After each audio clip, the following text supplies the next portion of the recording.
आज मान्य मुख्यमंत्री साहेबांना पेशावरती जे राज्यपाल कोर्टातून निघाली होती आणि त्याच्यावर काही लोक कोर्टात गेले आहे आणि आमच्या अधिवेशनच्या शेवटच्या दिवशी आम्ही सर्व आदिवासी आमदार मुख्यमंत्री साहेबांना भेटलो होतो आणि कोर्टाच्या टेटेस ठेवून आमचे जे क्वालिफाय पूर्व आहे आदिवासी जे 1992 पासून कोठा आमचा रिक्त आहे ते ताबडतोब त्यांना आदेश द्यायला पाहिजे म्हणून मुख्यमंत्री साहेबांना भेटलो आणि भेटल्यानंतर मुख्यमंत्री साहेबांनी आदेश केला होता की ते ताबडतोब ते कोर्टाच्या आदेश राहून जेव्हा कोर्टाचा निकाल लागेल ते लागेल, पण या जेवढे क्वालिफाय आहे आदिवासी पूर्व ज्याने TET परीक्षा दिली आहे त्यांना सर्वांना आदेश द्या असं आमच्या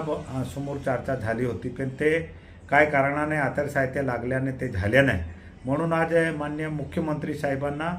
आणि नीलमताई जो सभापती आहे त्यांनासुद्धा आम्ही निवेदन दिलं आहे का ताबडतोब आम्ही जे मागणी केली आहे ते आमच्या कोर्टाच्या अधीन राहून आमच्या पोरांना ताबडतोब आदेश द्या असं विनंती केली आहे आणि ते लवकरच त्याच्यावर निर्णय करून त्या